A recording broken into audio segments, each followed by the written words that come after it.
Bugün ölkəmizin suverenliyi və ərazi bütövlüyü uğrunda canını fəda edən şəhidlərimizin ailələrinə, eləcə də müharibə iştirakçılarına qayğı yüksək səviyyədədir. Qazaxda şəhid ailələri üçün təşkil edilən bayram süfrəsində bu fikirlər səsləndirilib. Bildirilib ki, belə kateqoriyadan olan insanlar daim diqqət mərkəzində saxlanılır, onlara hər tərəfli dəstək göstərilir.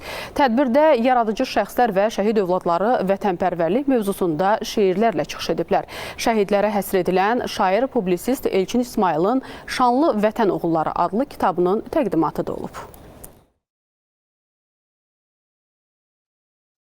İşğaldan azad olunmuş Qarabağ torpaqlarında bayram tonqalları yanır.